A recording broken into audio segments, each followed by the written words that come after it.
morning, everyone.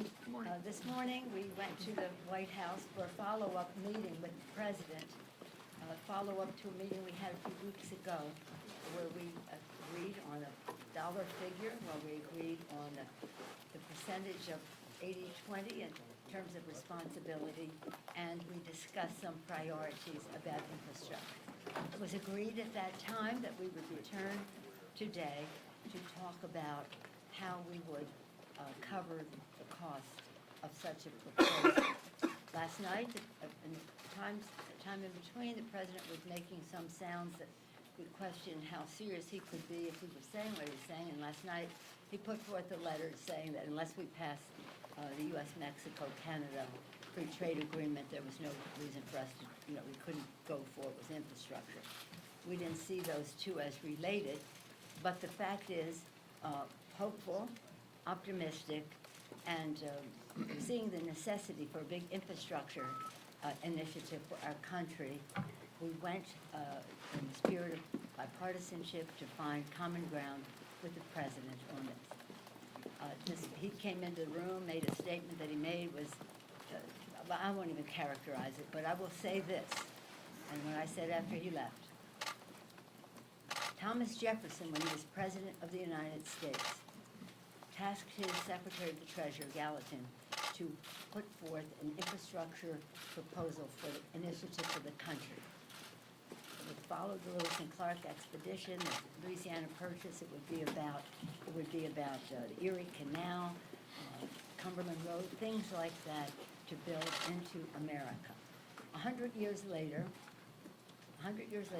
Teddy Roosevelt did his infrastructure big initiative, and it was called the Establishment of the National Park Service, the green infrastructure of America. We had hoped that we could give this president an opportunity to have a signature infrastructure initiative to create jobs, to improve the quality of life, to just do so much for our country on the ongoing. Not only the jobs are created by building, but the commerce it would promote. And that included roads and bridges and mass transit, broadband into rural America and other underserved areas, clean water, wastewater, all of the things that have enormous needs. The American Society of Civil Engineers says it's in the trillions. The deficit we have, we're talking about a couple $1 billion. For some reason, maybe it was lack of confidence on his part, that he really couldn't match the greatness of the challenge that we have. He wasn't really respectful of the Congress and the White House working together. He just took a pass, and it just makes me wonder why he did that. In any event, I pray for the President of the United States, and I pray for the United States of America. I'm pleased to yield now to the distinguished Democratic leader of the Senate, Mr. Schumer. Well, thank you, Speaker Pelosi, and to watch what happened in the White House would make your jaw drop. We Democrats believe in infrastructure. We believe our roads and bridges need repair. We believe that rural America, as well as inner city America, needs broadband. We believe that to bring clean, new energy around the country, we need a power grid, modernized and updated.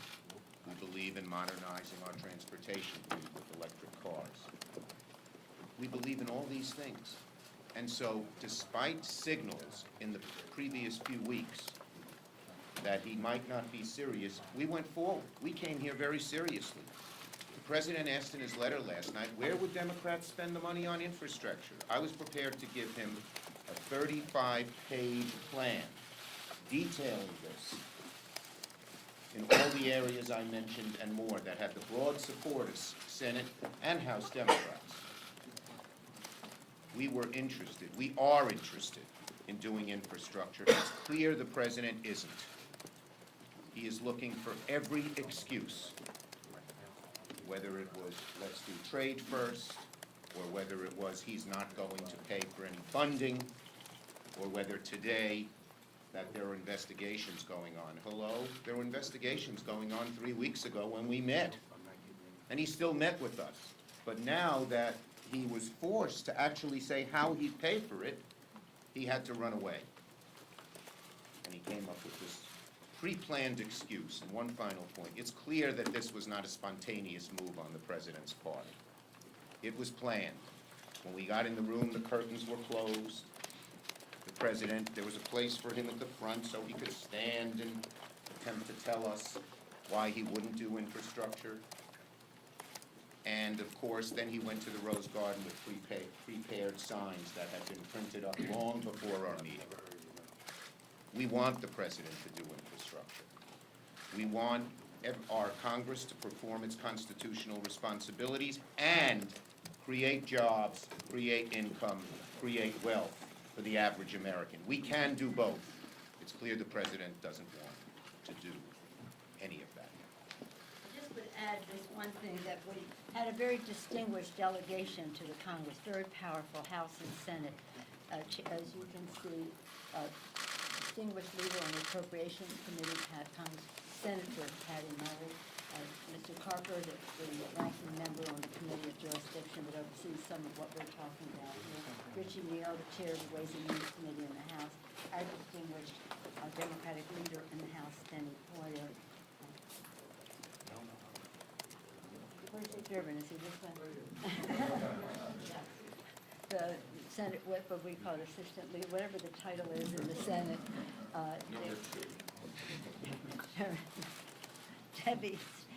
Debbie Stabenow of Michigan, a leader on all of these issues in her committees in the Congress. Our Assistant Speaker, Mr. Ben-Ray Lujan of Mexico. Our distinguished Whip of the House, Democratic Whip of the House, Mr. Clyburn.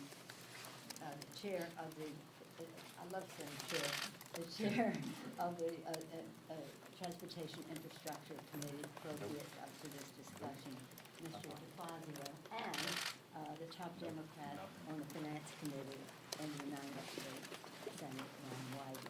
So we came equipped with commitment, with knowledge, with a shared vision of creating a great jobs initiative for our country, and spirit of President Eisenhower when he instituted the interstate highway system. It was important for jobs and mobility. It was a national security initiative, and it was bipartisan. Lyndon Johnson and Sam Rayburn in the House and Senate, the President of the United States, Dwight Eisenhower. We had hoped that we could do something comparable. Unfortunately, the President isn't ready for that. Thank you all very much. Speaker Pelosi, the President's engaged in a cover-up. Why not be for an impeachment?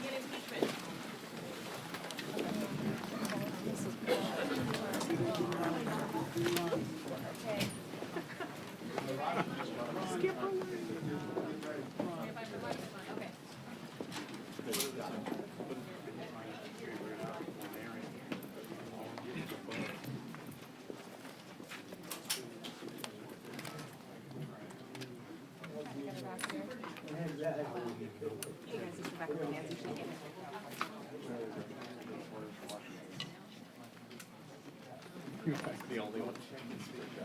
That's the broadcast. We do live hits right now. Same price. John, yeah. That's why I'm in the back. Yeah.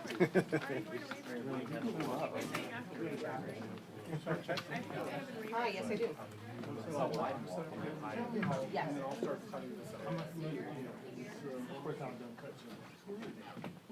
Yes.